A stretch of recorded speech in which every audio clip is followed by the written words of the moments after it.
But if you stick with us after this story, we'll be reading letters that went to Santa. Oh, that's going to be so much fun because letters to Santa mean it's the little people that are doing it. And what they come up with, I don't think we could even imagine. No. So it's going to be fun. Oh, this sounds very interesting. Christmas card revenge. I wanted to be this imaginary man. I'd love to go and create memories. I mean, this is what I would just challenge the world. Just go create memories.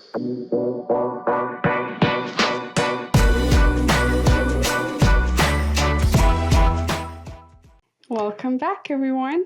Welcome. I am your host, Savannah, and your second host is Omar, my wonderful husband. Well, welcome, everybody. We are excited for another episode, and Except we're in Christmas season now. We are going into Christmas. This is also one of our favorite seasons, so we're very happy to be here. Now, you will notice that we do not have tea, so I'm just going to point that out right away, just in case the audience does see this right away. Aww. And my cup is virtually empty, and that's because he was really thirsty. Yeah, I was really thirsty, and so we stopped by one of our favorite little coffee places before our session today, and Omar drinks his coffee very quickly. I do, and then Savannah savors her coffee, so if you can say, I savor it very quickly, that's how I like to try to come up with it. He's enjoying it, that's I'm definitely enjoying it, so that's what we picked today. I have a very full cup, and he's basically almost done with his coffee, but we're going to enjoy the rest of it with you as we dive into this episode. Absolutely, we will. Because it is rainy outside, and who doesn't like a warm cup of goodness to drink? I think so. And, I mean, frankly, this is our first rain of the season. And it's coming down. It's coming down, and it feels very much like the holidays are here. So to me... It does make you want to put that fireplace on. Yes. Some Christmas carol. At least for me, it's always really hard to get kind of in the Christmas spirit when it's like 85 or 90 degrees outside and you feel like you need to be in shorts. But when you're a little more cozy and you have something warm to drink and a fireplace is ready, that feels like Christmas. And it's wonderful to step into the season with everyone. So we're going to go lightly into this one and just have some Christmas stories, Christmas talk, just everything Christmas. It's going to be fun because there's such a joyful part of this year. And we know it's sometimes hard for people, but if we can encourage you to find the joy through some of these stories. Christmas doesn't have to be a stressful time. I know a lot of people. Christmas is a stressful time. People make it a stressful time. Yes, but it shouldn't be. It should be about remembering why we just love to be with our loved ones, friends, family, and those people we care about and we can appreciate. And we take a moment because the year just runs right by. I cannot believe we're at the end of the year already. It's crazy. We just went into the New Year's with our little boy, and now he's... Oh, here we are in December. Yes, I know, it's crazy. It's crazy. So we're going to step into a bit of a controversial topic now. Ooh, I like that. So controversy with Christmas. This could be fun. All right. So I'm game. Who else agrees with this title? Okay. I think you and I are going to... Well, this is why she loves to get these, because we're going to get a good smile out of it. But yes, there's so many different perspectives. Christmas season should lead into January, not November. Okay. How crazy is it that you walk into the stores starting like September already? Not September. They've started doing it in August. And they'll have Christmas decorations. I mean, they'll put a little bit out. It's like they're just tempting the market to see. But they're selling it already. It's insane. Well, and of course, for us who love Halloween, it's crazy to overlap Halloween. So you see the Halloween decorations right next to Christmas. blend into the Christmas decorations. I'm pretty sure some people don't like that because you get people who are really big, avid Christmas decorators and believers, but then do not do the Halloween stuff. So here's how we've kind of blended holidays. And to me, I love the spooky. And so for me... I'm just going to chase our audience away now. No. I do love... I know what he's going to say, but go ahead. I love the spooky. And so Halloween is like a full month of celebrating. And then Thanksgiving sort of comes there and you're kind of going into fall. So it's like I stretch Halloween into November. It's kind of gone after October 31st. I get that intellectually. And then we sort of get into Christmas, and then the Halloween recedes back slightly, and then the Nightmare Before Christmas pops in. So it's like carrying Halloween through a little bit of Christmas. Now, for all those people out there who like to have a very traditional Christmas, we actually do have a very traditional one as well. So we kind of do the funny, a little spooky one. You get the leftover Halloween decorations. Well, not leftover, it's the carry forward. Carry forward Halloween or Christmas. And then I will share another story real quick. My mom, and for us as we grew up, would be one of these people that would carry Christmas, which came right after Thanksgiving. So that's pretty much the normal way I think a lot of people do it. So Thanksgiving's over, like the next day, Christmas pops up, reappears, and she would take it to Valentine's Day. Okay.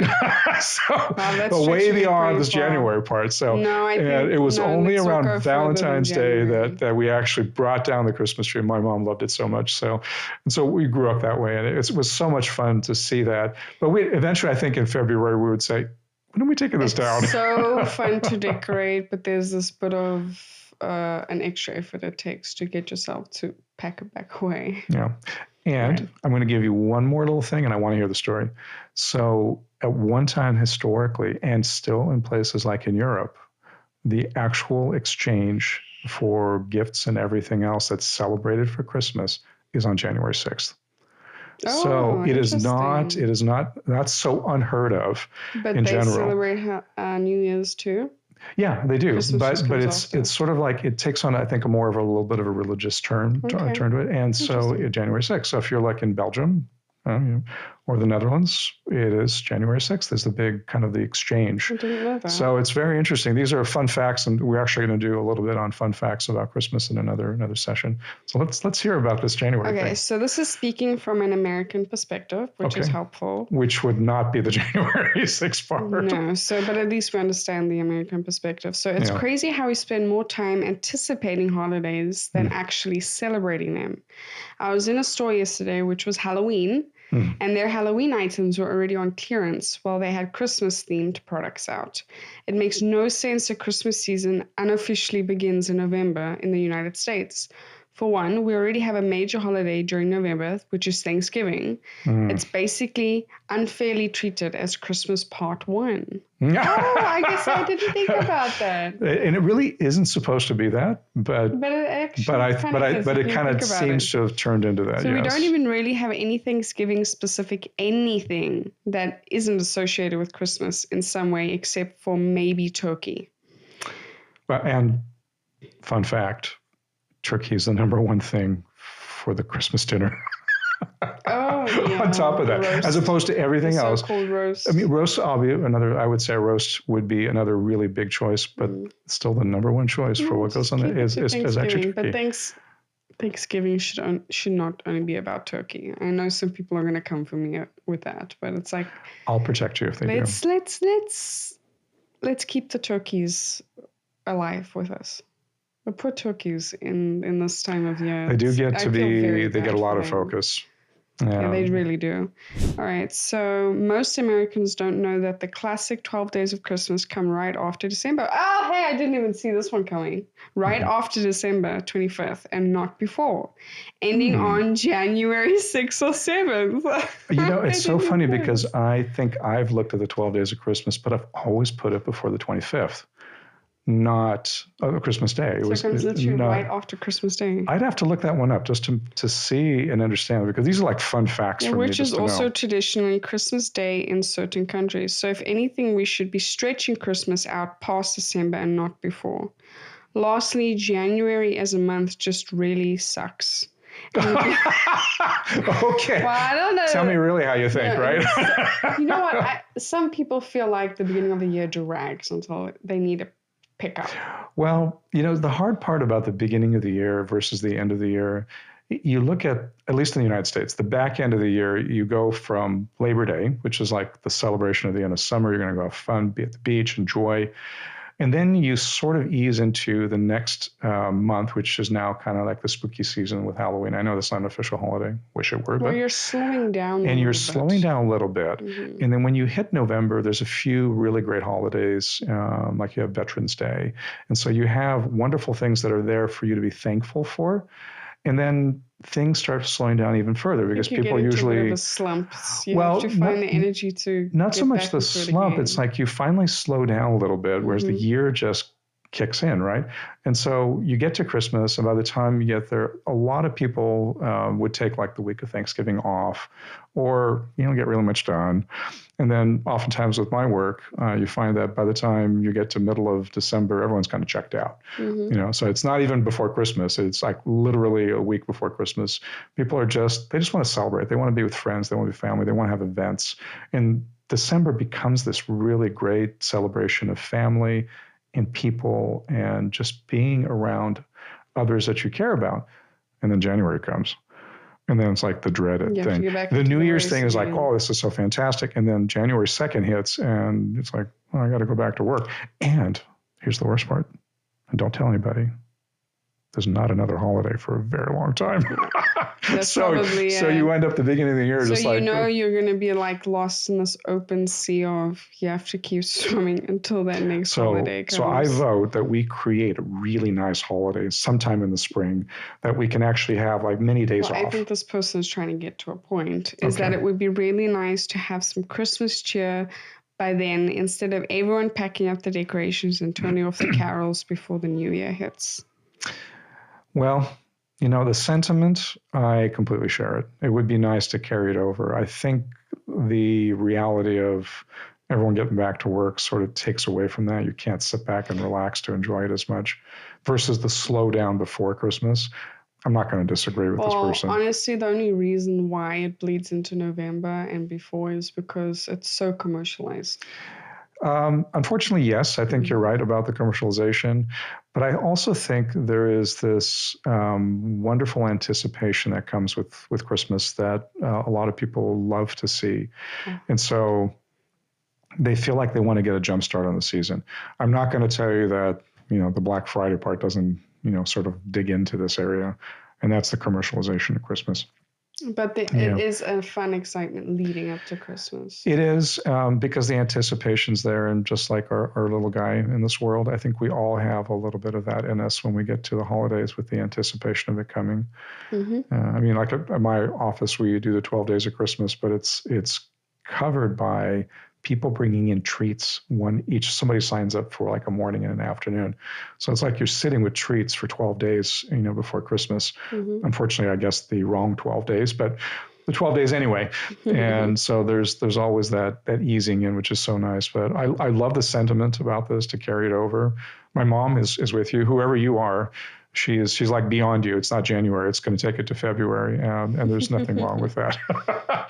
And create your own traditions. You don't have to follow everyone else, honestly. No, and I would kind of agree, and I think that's what makes it fun. So you and I are kind of building traditions with our little ones. So we're still figuring it out. We don't know exactly what traditions that is, and we're not necessarily set on bringing our past family traditions into things. No, we'll start up our own, whatever we would blend to create our own, and we will set with Aurelia and Ryland this family of things that we are part of, what we cherish. And I think Savannah and I completely different ends of the world. She's used to South African Christmases, and then I'm used to U.S. Christmases, and we will probably blend those together, and our little ones will start picking up some of those things.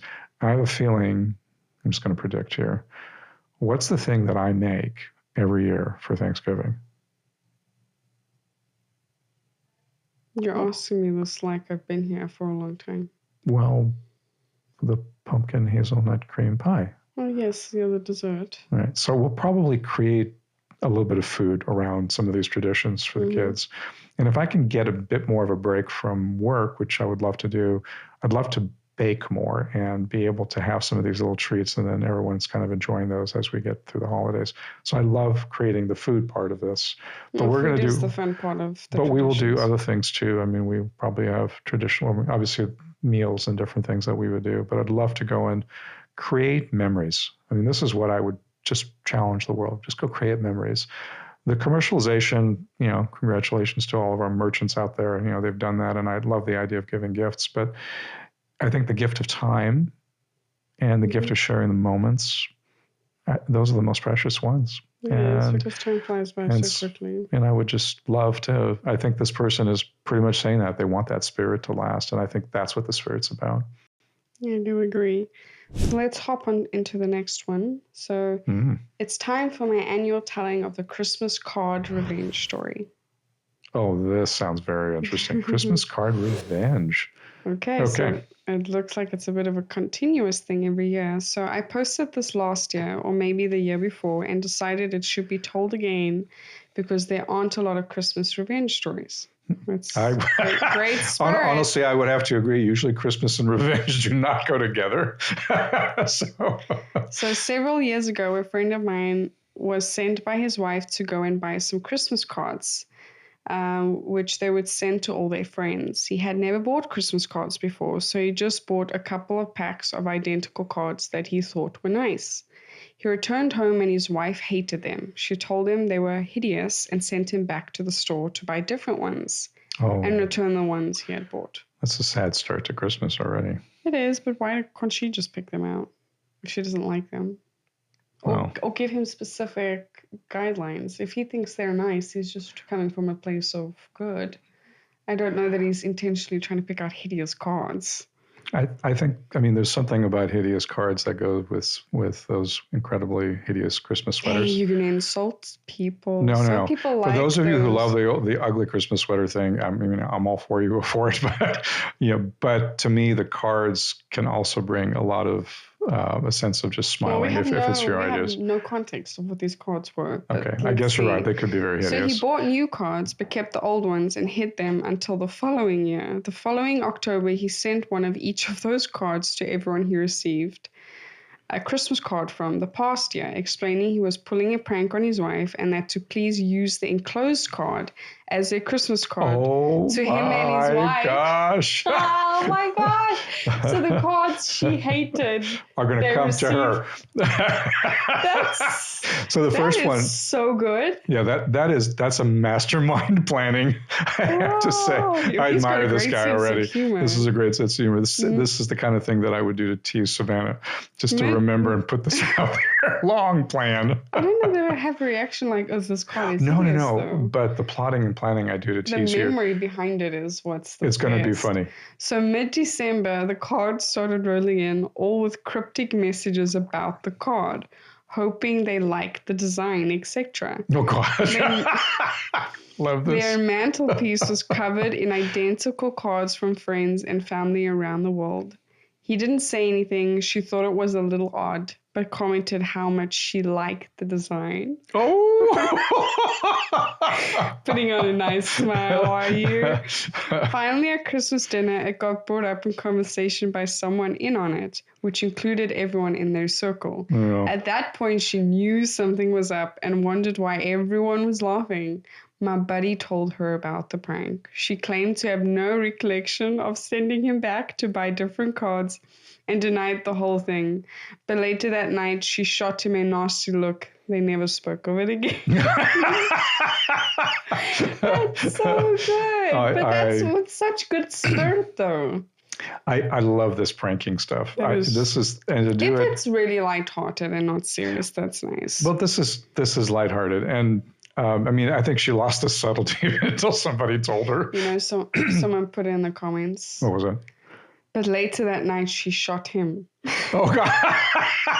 I'm sure they had it at each other later, no doubt, behind closed doors. Yeah, I'll show you the Christmas spirit. You wait. Sorry, what was that Christmas card thing you were talking about? No, nothing. You have no new messages. Okay, everyone, sorry. That was, I'm not going to say it, SIRI, thinking I was speaking to it. I know, it's just like we talk about the WALK with the dogs, right? We don't say the word. No. Sorry, I had to spell that out for myself. Yes. No, we don't use so that word. Everyone's figured out who S are. Well, that's pretty good. I love it. So I have to say, if you can bring humor into anything, and lighthearted humor, I absolutely will. Just my hat's off to you. I just sort of treasure it. I like that. That's a nice banter between those two. Yeah, and I love, if you hadn't noticed yet, I do love teasing Savannah. So for me, sometimes I set up things for a very, very long time. Or it could be the simple prank I did for her today, which was switching our coffee around. Which you say that like you've only done it today. He does it all the time. No, I didn't just do it today. I have to admit that. So I did do it more often. So we have identical flasks, and then Omar has his coffee extraordinarily sweet. No, it's not. It's just normal sweetness for coffee places. I don't ask for anything special. And I don't get any sweetener in my coffee. No. And any chance he has, if I look away, he'll switch them. And you bet my nose will catch that coffee smell before I drink it. There is such a reveling, because then when I switch it, it's like she's right there. And I'm doing it right. And he's waiting for my reaction. I'm waiting for her reaction. And sometimes she doesn't pay. Is it going to be too late? Is she going to take a whole sip of terrible sweetness? It's not. It's so my confession is I do enjoy a lavender latte. So that's yes, call it. And it's call too it sweet for me. So my teeth tend to, like, I don't know, curl up. Yes. They try to curl up. They do. So I can drink her coffee, but the prank sometimes is well carried out. And I have to admit, sometimes I will switch them and then I'll be drinking her coffee, which I don't enjoy quite as much. But you'll pretend that you are. You don't. No, I'm actually sipping it. So okay. I'm sorry, I am drinking her coffee. Mm-hmm. So, and then she'll notice me do it and then she go grabs the other one. So it takes her guard down. But this is this fun little pranking I like to do. It's not the only thing. And you will have switched it like so long ago and keep the act up until I know. Because I take forever to drink my coffee, as you can kind of see. I'm already making progress and she is not quite doing it. So I will not take a sip of my coffee for a while. And then eventually when I do, that's like when he's sitting and waiting and seeing my reaction. So for all of those yous out there who look at this prank, think of something from your side. This is the fun part about doing that. The ones I've seen is like white elephant presents that are like nobody wants them, but they get carried from year to year, and they could be in families being passed on or at work or something.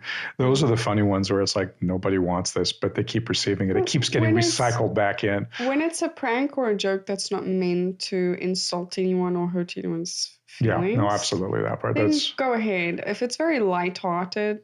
Like this was harming no one.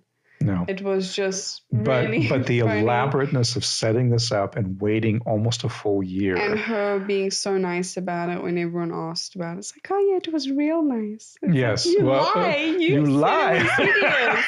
But to wait an entire year, hold on to it, and then execute it later. He had plotted and planned this thing with at least a dozen people or whatever it is. Omar is patient as well. Yeah. I don't have patience for that. I want to execute something now if it comes to mind. All right. Well, let's roll into our next story. Audience challenge. Please do this. Please do this. Audience challenge. Go do it. Do that. Do a Christmas prank. And tell us about it. And tell us about it, yes, so of course. Come back over here after you've had a wonderful Christmas and tell us your stories. But if you stick with us after this story, we'll be reading letters that went to Santa. Oh, that's going to be so much fun. And because letters to Santa mean it's the little people that are doing it. And what they come up with, I don't think we could even imagine. No. So it's going to be fun. All right. So anyone else telling their children that Father Christmas is a story and that it's fun to pretend he leaves presents under the tree, but that actually he isn't real? No. He's real. Oh, yeah. Well, we haven't had this conversation with our son because he doesn't understand the concept. No, we're entering the stages where the magic and mystery of Christmas will start coming in. So it's starting. I would say probably even this year he's going to understand it a bit better with the excitement of lights and the activity and the setting it up and seeing the house sort of take on its form. And then wherever else we go out and do things, like if we go to a Christmas fair, I think he'll appreciate that. But I really think it's going to come to him probably next year. I think next year. It'll be very, very much an expectation for it. So let's see what she says. From the start, we've not really gone down the Father Christmas is real route. I find the idea a strange man breaking into the house creepy. So we talk about him like we talk about any other character from a book. She's 3 years old and only just talking about Father Christmas because they've talked about it at school and she sees him pop in shops. We still talk about him like a story character rather than a real person. I think we'll still get her a stocking and fill it with presents, but explain it's fun to pretend. Are we horrible parents for not doing the pretense? Anyone else not telling their toddlers that Father Christmas is real? Oh, and what about her ruining the magic for other children if we don't get her to believe? Well, there's no controlling over what a child will say to other children, because this is where we had one of those stories where the idea of Santa Claus, Father Christmas, used fairly interchangeably, even though they're different, was revealed to a child at 6, right? Oh, that's not real. And I mean, I think this is going to be individual. For me, I would not. I mean, there is no taking her imaginary part of her away in basically as a child. She still has that imagination, which is, I think, the biggest part of the Easter Bunny, Christmas, and things like that. I don't know that it's a parenting style, I guess. I would have to agree. You are not obligated to make or tell your child that Father Christmas is a real person. No, I think if we start looking at the stories that come with Christmas, and I know they were essentially very commercialized in many ways, particularly with Santa Claus and dropping down the chimney and everything else. So these come from traditions that have been around for hundreds of years, and they're evolving into the traditions that they are today. I love creating the imagination and challenging a little mind to have this beautiful, innocent world view. And to me, the idea of believing in Santa Claus is, and a little bit of magic with reindeer and the North Pole and being able to communicate. Reality will come in soon enough. I mean, it'll come in a few years, but it's just that whimsical magic. In that moment of whimsical magic, I think to me it's a beautiful thing to keep for children. You can call it a storybook character if you want to. It's all you're doing is you're giving your child sort of that leap ahead that they're going to eventually get to. They're going to realize it's more of a character. I will admit one thing that I don't know that I would do, and this is where we're going to be on the hot seat now, see if you agree with me or not. We've never spoken about it. Oh my gosh, I don't know if I can handle this. I may have to. Okay, yeah, go ahead. Insider edition over here. Yeah, the insider edition. I don't know that I would take the extra step and go to like a mall and have Ryland tell Santa what he wants for Christmas. Like, they have Santa sitting over there and you sit on Santa's lap. Yeah, okay, so I'm not that interested in it. So I would never push it to that degree, just because I find that a little odd. I don't want him thinking that, the meeting Santa is about going and telling him what you want for Christmas. That for me is stretching it to the commercial point of view, which is what I do not want for our son. I want it to be this imaginary man. And that if he does ask, and we're walking in the store and someone's dressed up as Santa, it's like, no, he's just, he was sent by Santa to show everyone what Santa would look like. I don't know that I would go and tell Ryland, like, that's the real Santa, go say hi, because I don't like that. You might think about it differently. I don't know. Well, I think the hard part with that, and you're making me think about this a little bit, more than I probably would have initially. Believing in Santa and understanding sort of like Santa's message, the idea of being kind of like your best self, right? And enjoying the magic of Christmas and giving to others. Be good and not naughty. But not just that, because I think oftentimes the be good and naughty ties into presence again, as opposed to more of the memories and creating kind of this beautiful connection that you have with Santa and Christmas of the reindeer. Take the whole thing, the North Pole. I love all that. The problem you have is because of the commercialization, you're going to find Santa on every corner in a mall at this point. So we are going to have to probably figure out how do we explain that. But I do like the idea of this is, Santa sent somebody down just to be around the children for those who wanted it.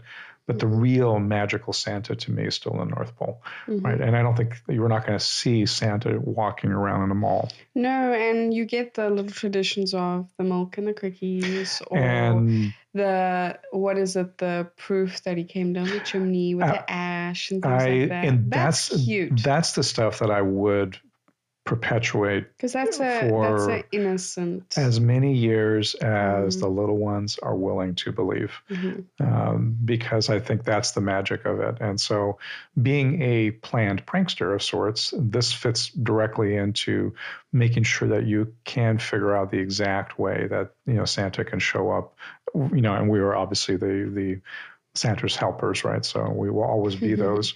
But I do agree with you. I think the commercial version, so if we go to, let's say, some kind of an event, oftentimes there is a commercial Santa sitting down where you can sit down and say something. I would rather have our kids essentially write a note to the North Pole. Yes, that's something. And that's something I would treasure, and we would go to all lengths of that. And I would actually even go further. I would actually write back, and of course, Rylan don't look at this until later, much later. Or Aurelia, she's a little young, but I would always want to write back. So then that magic and mystery continues on. And that's where I think it is. It's a magic and mystery. That's the beautiful part. And I think as a parent, you're going to have your own way of trying to keep that magic alive for your kid. And in this woman's perspective, I'm gathering it's the mom talking or the dad. I don't think she's wrong at all for doing it the way that she wants to do it. No. Clearly, her daughter loves this type of pretend play, and that's good for them. And I do see it as a parenting style, because it's no different to teaching our kids what's right from wrong. You're now teaching them just a different aspect of the imagination. I think you're right. I mean, obviously, we are our own. We have our own direction as parents, and everyone who is a parent should be making this decision however they choose to. I think this is true. And the parents, I think, have the exact same intention as what we do. We just want our kids to be happy and, have the best wonderful Christmas. I think, to me, the magic of Christmas comes with the belief of Santa, at least at that age. And then when they get to a certain age, I don't know what that is. I mean, I don't know if it's 6, 7, 8, 9, 10.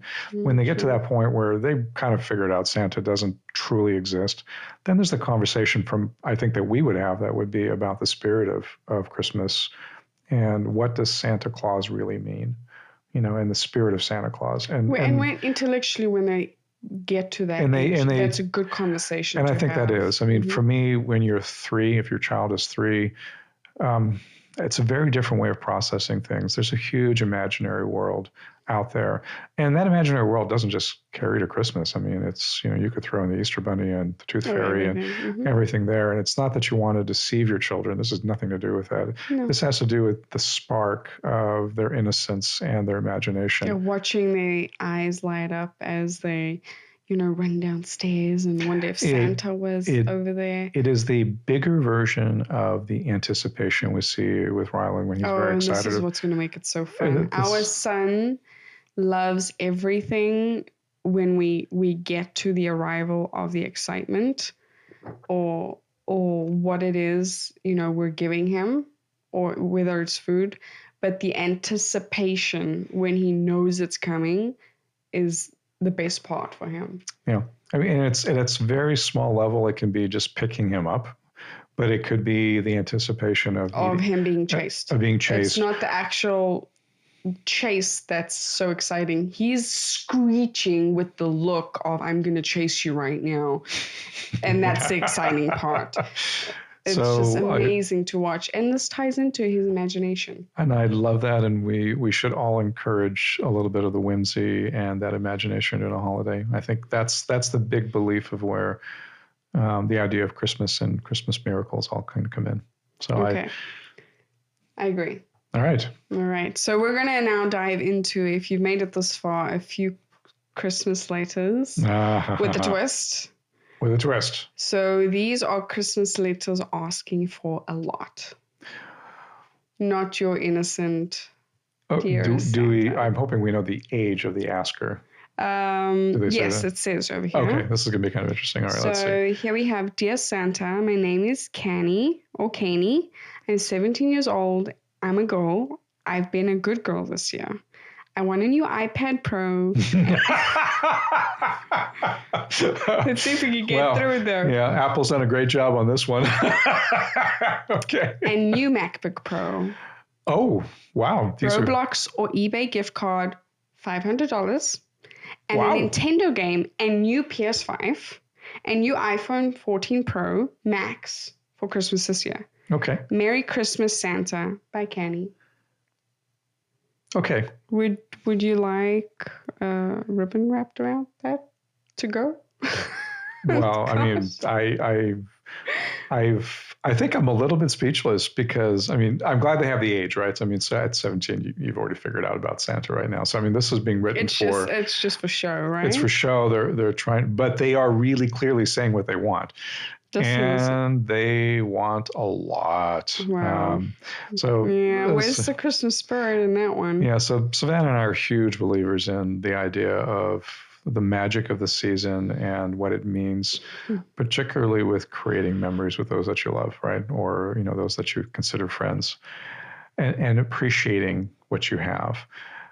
This is a very commercial request. This is very much basically a list written down and saying, you know, this is what I want. But the idea of Christmas is out the window. This is like a birthday list at this point.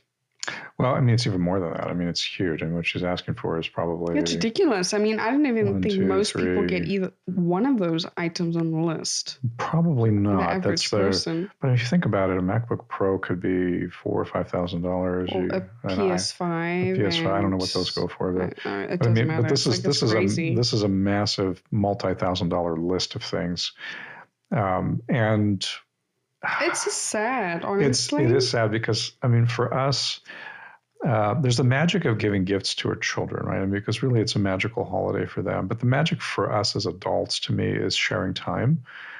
Even though we do have gifts. I mean, it's not like Savannah and I don't have that. But we all have desires of an item, but to make it solely materialistic is... That's not it. It's incredibly heartbreaking. Yeah, and that's unfortunately a sign of the times where the commercialization has become so big. Mm-hmm. You know, and you'll see it in ads everywhere. I'm positive Apple does the same thing, no different than anybody else. Like, you know, make sure you ask Santa for your iPad. So, mm-hmm. All right. Okay. Well, now we can move on to another Santa's letter. So let's see what it says. This is actually the other one was typed out. This one is actually written out. Oh, I like that better. So, dear Santa, please help me make my children's Christmas perfect. So this is a parent. Oh. It's hard to think of asking for help, but please buy them a MacBook Pro. Oh gosh, here we go. There's a theme going on here. They even said 1, 2, and 3 as the list. Okay. LOL suitcase doll set. So this is it's a type of doll. All right. Okay. I am, for those of you out there, Savannah has a great affinity for understanding toys and collectibles, and I do not. so they're asking. So I'll get this blank look like, oh, an LOL doll. I have no idea what that is. Yeah, it's just a type of doll. Yeah. Okay. So then third on the list is a gift card to Walmart or Amazon that I can use throughout the year to help with their needs. A lot of things would help, but I would like a gift card from anywhere that sells everything. Thank you, Aaron. P.S. If I can ask something for myself, a trip to Universal Orlando Resort for my whole family. Okay, so yeah. I feel like, and there are the crickets as we're trying to figure this one out. So this is an adult asking Santa, who clearly understands what Santa is and isn't. And no, but I think this is part of people who don't know. I think this is part of that United States Postal Service Santa. No, I get that. I mean, the what letter is it called? Santa. Well, letters to the North Pole. Okay, so this is where there's a community of people that come together and accept letters that people have written asking for things. But this is honestly a magical part about the Postal Service to me, and being part of the communities around the United States. But this is where you have a community that does something sweet, of a little child asking maybe for, I don't know, a Barbie doll. and, just wishing on a little tiny Christmas item to come and show up underneath the Christmas tree, but not something as extravagant as this. You know what I would love to give this parent is a chance to watch A Christmas Story, the movie. Mm-hmm. It was not a hit when it was made, but it is a classic. And it's a beautiful classic to me. There's a lot of controversy on that movie. Well, I mean, it's a classic because it was, to me, the story of giving up something for someone else that you love. Mm-hmm. And that's a gift that has the sacrifice from your side because you're putting someone else first. It's a gift of giving without expecting anything back. And when you have people who love each other doing that, it makes it all that much more magical. I mean, I'm not going to say it's not. It really does. But to turn around and say, I want an iPad or a MacBook, or I want a trip to Orlando, I don't, to me, that does not enrich. It's not Christmas. That is, that is I want. It's a want. Yeah. And I don't know what this person was really, truly expecting by sending something like this. I mean, I don't think there's a little society out there that says, here we go. I guess people shoot their shot and see what they're going to get out of it, honestly. Yeah, I think that's probably what I chalk it up to. That brings us down to our last letter. Okay. Hoping to end this on a bit of a humorous and funny note. We love that. So, Dear Santa, this seems like it's from a parent as well. Okay. Lexi has been pretty good, but she hasn't been super good. Okay. All right. We're Lexi. I don't think she has been good enough to get any big toys. Lump of coal? She should. Okay. She should probably get stuff like a lawnmower and shovel to pick up dog poop. Wow. Okay. Practical presents. I love it. Okay. Maybe some coal. I have been very good, so you can get me special toys and donate them to less fortunate good kids. Not Lexi, in brackets. Warmest regards, Tyler. Tyler, okay. Okay. So, okay. This parent is not happy with their child. All right. So. What a funny way to write it, though. Yeah, it's a very funny way to write it. So I love the humor in the way it was written, and I'm hoping it's written from that point of view rather than wanting Lexi to get a lump of coal. Okay, that being said, Prankster and me, one year we gave my sister a lump of coal. Oh, how did she react? Oh, the surprise, the startling. It was a masterful piece. So what she wanted was, this is many, many years ago, but she actually wanted like one of those little mini music systems that would have like two speakers and you'd be able to play CDs. That's a far cry from what she actually got, though. Okay. Okay. So my parents were in on it too. So we all chipped in to buy her what she actually wanted. Okay. But what we did is because she was not so unobvious about it, right? She would hint this, hint that. If you talk to Santa, this is what I'm thinking. Like she was very clear about what she really wanted. My sister's always been this way. So, and we said, we don't like this. You can't be asking Santa for stuff. If you ask for Santa for something, the Grinch comes out. So the Grinch can bring you a lump of coal. Okay. So we took a charcoal briquette and wrapped it in one box, weighted the box. Because it would feel more like it was something. Well, the actual thing, right? Yeah. Well, whatever it was, it made feel like it was more. So we put like a couple bricks in the box. And then we put it into another box. And another box. And so she was like excited. And then she opened the box. And there was like another box. And then she went for that. And then she went for that. And then she went for the next one. Yeah, we went to the Browns. And then no. There was still the excitement. There was the hope. Something was going to come. Right. The hope was going to be there. And then she finally got to the last box, and there was the lump of coal. And then she picked it up, and she looked around the room, and she said, what is this? And we all looked at her and says, well, sure looks like a lump of coal to me. And she just had this moment of like, I don't understand. Yeah. And we did give her present. She was very happy. Right. And so we actually all pitched in for it. So, but we had to have a little bit of fun in the process. Fine, so we did that. So we've had those moments, but I mean, I guess I don't know what to say. Well, I'm pretty sure Lexi got something for Christmas. I would like to think Lexi does, and in all fairness from us, I mean, and I'll let Savannah speak from her side as a parent. Our children aren't, these magical beings that are perfectly good all year. They get their moments, and we love them dearly because they're growing into who they are.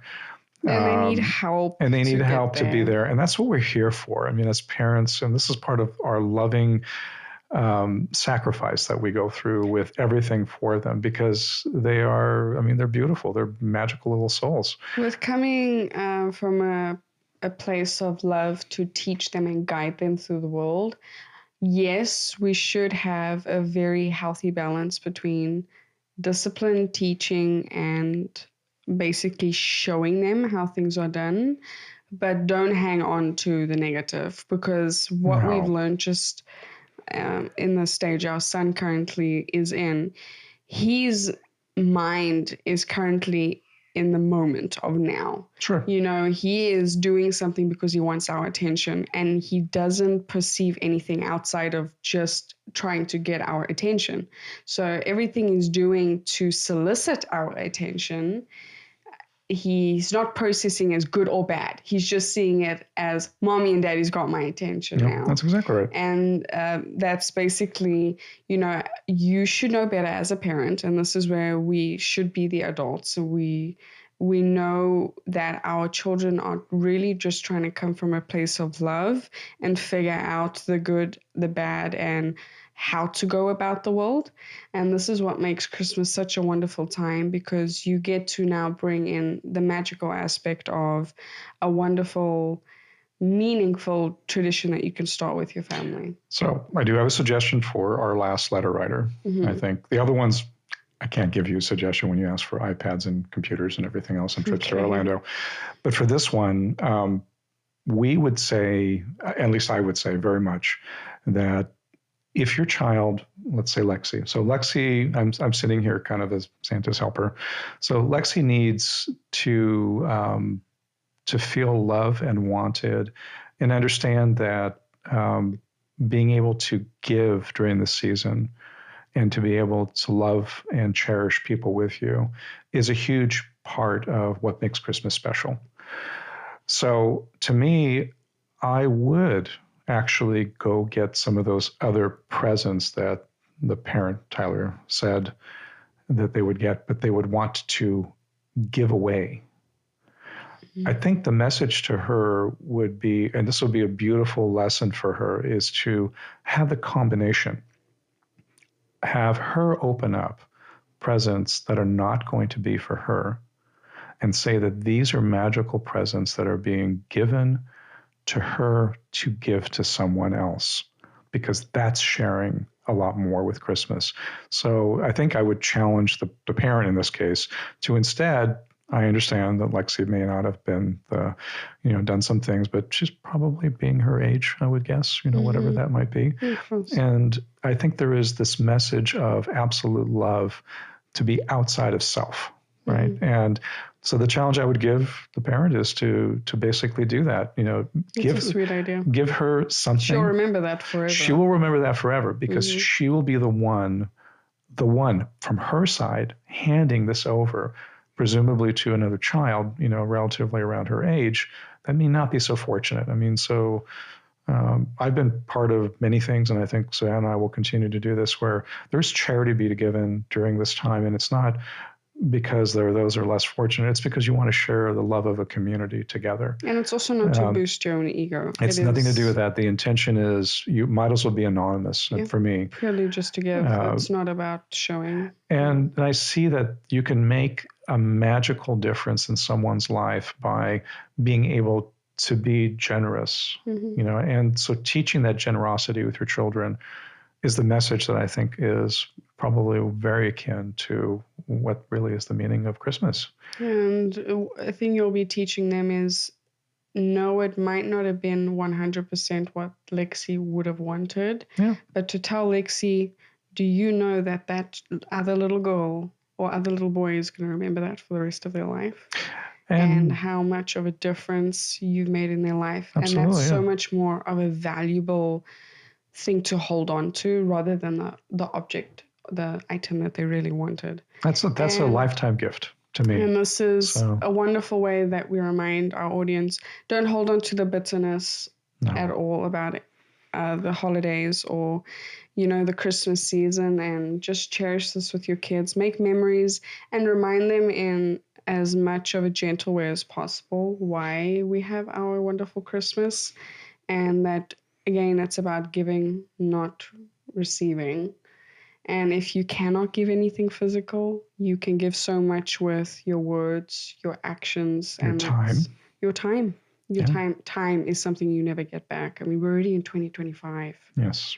That is the ultimate gift. It's the gift of your time. And you'll look back at pictures and you wish you had all that time back again. And that is my number one most important thing, and that we'll leave our audience with today. I think so too. So just remember that this is magic for us, and we want to share more of it. So our upcoming episodes will cover more of the magic of Christmas. And we're not oblivious to the idea that there are some potential challenges with Christmas as well. However, set your mindset to that beautiful place that makes Christmas magical.